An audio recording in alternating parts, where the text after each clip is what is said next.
नमस्कार, स्वागत है आपका। देख रहे हैं आप सी न्यूज भारत। आपके साथ मैं हूं श्वेता तिवारी। गुजरात सरकार ने आम जनता को जीएसटी में राहत और बजट में कई नई सुविधाएं प्रदान की हैं। आज हुई कैबिनेट बैठक में मुख्यमंत्री को बधाई दी गई और राज्य सरकार की कुशलता की सराहना की गई। बैठक में यह भी निर्णय लिया गया कि एससी, एसटी, ओबीसी और किसानों को बजट में विशेष प्राथमिकता दी जाएगी। राज्य सरकार की आय में कमी के बावजूद बजट में 10% की बढ़ोतरी की गई है। मुख्यमंत्री ने अधिकारियों को निर्देश दिए कि बजट का लाभ लोगों तक जल्द से जल्द पहुंचे और राज्य एवं केंद्र सरकार की योजनाओं की तुलना कर उनका प्रभाव सुनिश्चित किया जाए। चीफ सेक्रेटरी को निर्देश दिए गए हैं कि वे सभी विभागों के सेक्रेटरी को 15 दिनों के भीतर करंट अफेयर्स में रेवेन्यू या अन्य अप्रूवल संबंधी जानकारी दे। इसके साथ ही ड्राफ्ट टेंडर पेपर तैयार रखने और एडमिनिस्ट्रेटिव अप्रूवल लेने के लिए तैयारी रखने के निर्देश भी दिए गए हैं। कृषि क्षेत्र में भी राहत मिली है। तुअर को समर्थन मूल्य पर खरीदा गया जो 8,000 रुपए प्रति क्विंटल रहा। इस तरह राज्य सरकार ने बजट और नीतियों के माध्यम से आम जनता, किसानों और पिछड़े वर्गों के लिए राहत सुनिश्चित की। शिक्षण विभाग सहित आपવામાં આવ્યું છે તમામ વર્ગને આવરી લેતું આ બજેટ છે। ત્યારે માનનીય મુખ્યમંત્રીશ્રીએ ખાસ સૂચના આપી છે।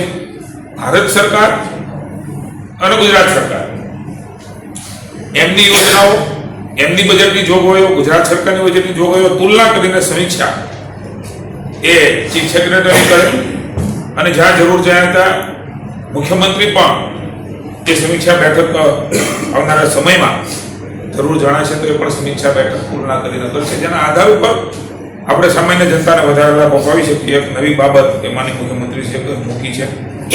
મુખ્યમંત્રીશ્રીએ ચીફ સેક્રેટરીને સૂચના આપી છે બજેટ એ વિધાનસભામાં મુકાણું છે, પસાર થવાનું બાકી છે, એ પસાર થઈ જશે, પણ એ પછી કાર્યવાહી કરવાના બદલે ડ્રાફ્ટ જીઆર અત્યારથી ડિપાર્ટમેન્ટો તૈયાર કરે,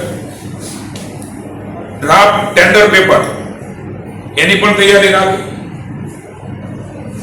વહીવટી મંજૂરીની જે પ્રક્રિયાઓ હોય છે એની પણ દરેક ડિપાર્ટમેન્ટ અત્યારથી તૈયારી કરે, જેનાથી બજેટ મંજૂર થઈએ તુરંત જ સામાન્ય જનતાને એનો લાભ આપી શકાય અને જે કઈ યોજનાઓ છે યોજનાઓ સીધે સીધી આપણે જાણીએ છીએ કે કોઈ વાર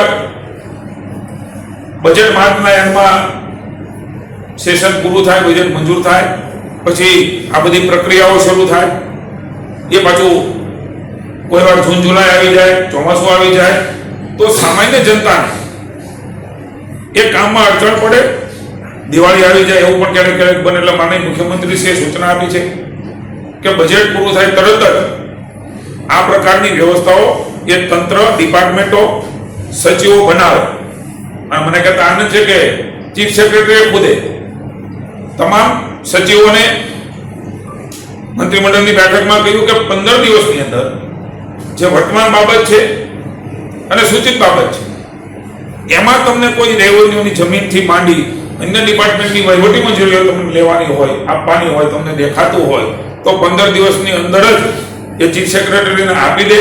ચીફ સેક્રેટરીએ વ્યક્તિગત રીતે મુખ્યમંત્રીના કીધા પછી કીધું છે કે મારી વ્યક્તિગત જવાબદારી રહેશે કે હું આ બધી વહીવટી અલગ અલગ વિભાગની મંજૂરીઓ લેવાની હોય, ચાહે નેશનલની પણ કોઈ મંજૂરીઓ લેવાની હોય તો એ એમ કે દાસ સ્વયં લે છે। અમને એવું લાગે છે કે વહીવટી સુધારાઓની બાબતમાં ગુજરાત જે પ્રકારે મોદી સાહેબના માર્ગદર્શન નીચે ભૂપેન્દ્રભાઈના નેતૃત્વમાં, હર્ષભાઈના નેતૃત્વમાં આગળ વધે છે, એમાં ખૂબ મોટું એચિવમેન્ટ કે આજની આ મંત્રીમંડળની બેઠકમાં થયું છે। આવનારા દિવસોમાં એ લોકોને પણ સામાન્ય જનતાને બજેટ મુકાણા પછી ખૂબ ઝડપથી એ યોજનાનો લાભ મળે એની પણ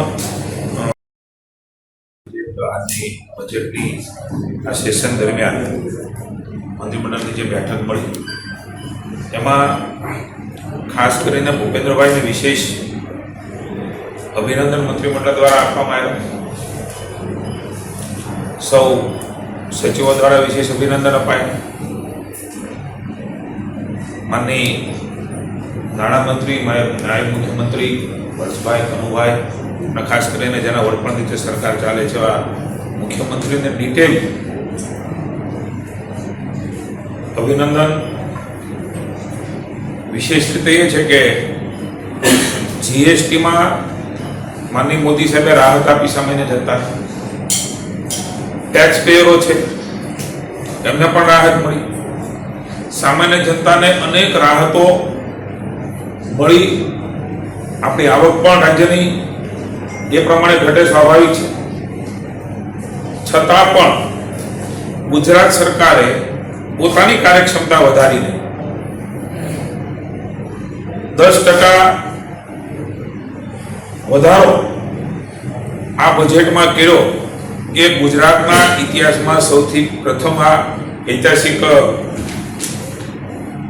બજેટ રજૂ થયું છે. તજજ્ઞો, અર્થશાસ્ત્રીઓ આજે ચર્ચા કરી રહ્યા છે, કારણ કે આવક જાવકના હિસાબના આધાર પર હંમેશા બજેટની જોગવાઈઓ કે નક્કી થતી હોય છે. એટલે ગુજરાત સરકારની કાર્યક્ષમતા, એની વહીવટી ક્ષમતા, એનું ઉત્તમ ઉદાહરણ એ જોવા મળ્યું. એના ચર્ચાઓ પછી માનનીય મુખ્યમંત્રી સાથે વિશેષ આ સંજોગોમાં પણ ગુજરાતની જનતાના વિકાસની ઊંચાઈઓ હાંસલ કરવા માટે જે બજેટ રજૂ થયું છે એમના માટે વિશેષ અભિનંદન આપ્યા. गांधीनगर से सी न्यूज संवाददाता अमित पटेल की रिपोर्ट।